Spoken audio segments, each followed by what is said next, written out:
Hello guys, उम्मीद करता हूँ आप सब ठीक होंगे। तो दोस्तों, ये है मेरा दूसरा व्लॉग। तो दूसरे व्लॉग में मैं आपको दिखाऊंगा अपने घर का छोटा सा चूड़ और दो छोटे छोटे तोते जो मैं लेके आया था बाज़ार से, जिनको मेरे पास तकरीबन 4 से 6 माह हो चुके हैं।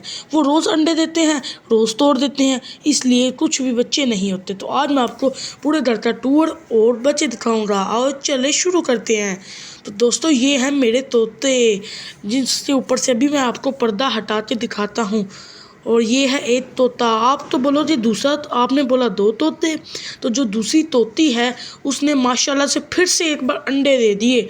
तो बच्चे तो देती नहीं, अंडे देती जाती है। और उसके अंडे हैं अभी इसके अंदर मटकी में, और वो खुद भी उनके ऊपर अभी फ़िलहाल बैठी हुई है। तो दोस्तों, इसका सलूशन भी आपने मुझे बताना है। तो देखो कितने आराम से बैठे हुए हैं। वो तोता तोती को देख रहा है, तोती अपने अंडों को देख रही है। इनका ये माजरा तो चलता रहेगा। हम बढ़ते हैं आगे रोटी की तरफ। ये रोटी है मेरे भाई की, क्योंकि वो है मुझसे बड़ा, तो सबसे पहली रोटी हमेशा उसको ही मिलती है, बेशक जितनी मर्जी भूख लगी है। और ये साहब तो अपने मोबाइल में ही लगे रहते हैं। रोटी लेके कहते हैं ठीक है जी, ठीक है, गुड है। फिर क्या, मैंने पूछा चाय पियोगे?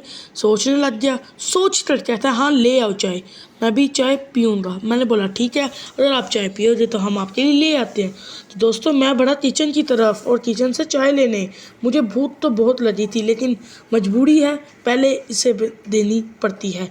चाय यहाँ पक चुकी थी। गोभी वाले पराठे अम्मी बना रहे थे। जुनैर भाई की चाय डालने लगी अम्मी। चाय लेकर मैं चला गया, चाय अम्मी से लेके आ गया मैं जुनैर भाई के कमरे में। जुनैर भाई को चाय दिए तो वो बोला वाह आज तो इतनी हिम्मत। तो जब उसने मेरे हाथ में मोबाइल देखा तो वो समझ गया ये सब ये वीडियो के लिए कर रहा है। तो ठीक है जी दोस्तों, अब मेरे पेट में बहुत दर्द हो रही है भूख से, क्योंकि मैं सुबह का उठा हूँ और आज मैं स्कूल भी नहीं गया। तो दोस्तों, अभी चलते हैं अपनी रोटी का कुछ बंदोबस्त करने। तो ये है हमारा पहला कमरा। रोटी बाद में खाएंगे, पहले आपको अपना गंदा सा ये कमरा दिखाएंगे जिससे मैं अभी उठा हूँ। ये साथ ही निकलते साथ ही है, ये हमारा दूसरा कमरा, ये जिसमें जुनैर भाई रहता है। ये एसी वगैरह के डब्बे वगैरह ये न्यू सेफ लिए हमने, ये सब सामान पड़ा है। आप जैसे कि देख सकते हो अभी एसी लगवाने वाला रह गया है, क्योंकि आपको शायद पता नहीं, हमने इस घर में न्यू शिफ्टिंग की है। और यहाँ से हम सेन में आ जाते हैं, जो हमारा सेन बहुत खुला है। ये है हमारा बड़ आमदा, शायद ऐसा ही कुछ इसे कहते हैं, जहाँ हमारे फ्रिज और मेरे प्यारे प्यारे तोते और बाकी घर का सामान पड़ा है। तो दोस्तों, इस सेन में हम फुटबॉल भी खेलते हैं। हमारा फुटबॉल वो ऊपर वाली छत पे रह गया है, जिसकी सीढ़ियाँ ही हमारे पास नहीं हैं। इस चीज़ का हमें बहुत अफसोस है कि सीढ़ियाँ हमारे पास होनी चाहिए। सीढ़ियाँ साथ वाले घर वालों के पास है, कभी वो भी मिल जाए तो मज़ा ही आ जाए। तो ये है फाइनल लुक पूरे हमारे घर की, जो कि आपको देख सकते हैं। और फाइनली मेरी रोटी भी बहुत देर बाद मिल चुकी है। तो अब बेड पे बैठते हैं, रोटी एंजॉय करते हैं। चलो जी, अब खाना शुरू करते हैं अपनी रोटी। तो रोटी का पहला नवाला तोड़ के मैंने जैसे ही मुंह में डाला तो मुंह में से एक अल्फाज निकले, दम है भाई, दम है। और रोटी मुझे बहुत पसंद आई, क्योंकि अम्मी के हाथ की चीज़ अच्छी होती है सिवाय टिंडों के। तो अब रोटी शोटी खा के हम आ चुके हैं बाहर। हमें चाहिए कुछ पैसे, क्योंकि हमारी जेब में 1 रुपया भी नहीं है। तो हमने, आपको पता है पिछले व्लॉग में नया हीटर लिया था, ये पुराना हीटर है, इसको बेचने की बारी आ चुकी है। तो चलते हैं इसको बेचने। और ये है रद्दी का शॉपर, जिसको भी हमने रोटियां और हीटर तो इधर रख लिया। अब हमें चाहिए थी कुछ पुरानी बुकें, जिसको हमारे पास कोई काम नहीं था और रखने की जगह भी नहीं थी। तो हमने सोचा क्यों ना इसे भी बेच देते हैं। ये 3 शॉपर थे जिसको बेचना था। अकेला तो ये मैं लेके नहीं जा सकता, क्योंकि है तो नज़दीक, लेकिन इतना नहीं लेके जा सकता। तो ये सारे पैसे मेरे हैं। तो मैंने सोचा क्यों ना जुनैर भाई को साथ लेकर चलें। और मैं और जुनैर भाई को बोलने चला गया आओ चलें। जुनैर भाई वैसे ही रेडी था बैठ जाने के लिए, क्योंकि उसने दूसरे एक काम भी जाना था।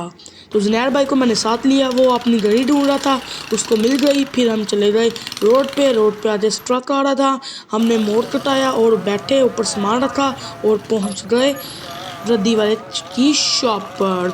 ये है हमारा कस्बा, जो कि आप देख सकते हैं।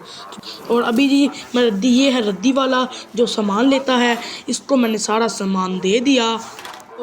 तो दोस्तों, अब इसका कराते हैं वज़न और देखते हैं ये हमारे कितने पैसे बने। तो सबसे पहले ये तोलेगा, ये इसने नीचे हीटर मारा जिससे वो सारा उड़ गया था। अब इसने वज़न तोला और हमारा वज़न हुआ 1 किलो कुछ 100 ग्राम शायद। तो टोटल सब सामान के मुझे उम्मीद नहीं थी कि हमें इतने पैसे मिलेंगे।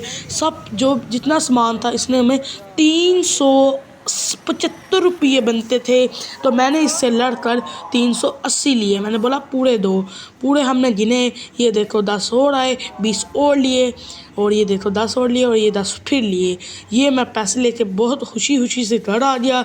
मैंने सोचा ये काम तो अच्छा है, आइंदा से यही काम करना है। घर की सारी रद्दी कबाड़ में खुद देने जानी है, क्योंकि पैसे हमें मिल सकें। तो दोस्तों अभी हमारे अम्मी ने मुझे काम बोला है, जिसमें पहला काम तो है, एक काम है कि झाड़ू लेकर आना है घर के लिए। दूसरा काम है बर्तनों वाला छोटा तेल लेकर आना है, जिससे बर्तन धोते हैं। और आज मैं आपको अपना पुराना घर भी दिखाऊंगा। तो दोस्तों चलते हैं बाहर और लेकर आते हैं। तो दोस्तों बाहर बाइक तो मेरी खड़ी थी, मैंने बाइक स्टार्ट की। और जो मेरे पुराने व्लॉग में जानता है कि ये हमारा नया घर, पुराना घर था जिसमें हम रह कर आए हैं। तो चलते हैं, उन्होंने उसी घर के बैकट में शॉप डाली है। तो चलते हैं उसी शॉप से सामान लेने। आपको भी दिखाता हूँ कि मैंने कौन सी शॉप से लिया। ये है वो शॉप, ये है हमारा जो पुराना घर। ये तेल लेना था बर्तनों वाला, जो हमें 150 रुपये में मिल चुका है। तो अभी आ गए हैं हम घर। हमें एक लगाना है स्विच जो तो मशीन को, और ये पुराना स्विच ख़राब है। तो मैंने सोचा क्यों ना कुछ एक्शन में स्विच लगाया जाए। स्विच तो हमारा लग गया। अब मैंने ये स्विच को चेक करने के लिए सॉकेट में जैसे ही लगाया तो पता चला कि स्विच ऑन हो चुका है। होना ही था, इसमें कोई बड़ी बात तो नहीं है दोस्तों। स्विच हमारा ऑन हो गया है, मशीन हमारी चल पड़ी है। तो दोस्तों आप भी देख, मेरा दिमाग तो आइंस्टाइन से भी ज़्यादा तेज़ हो गया, क्योंकि मैंने एक स्विच लगाया।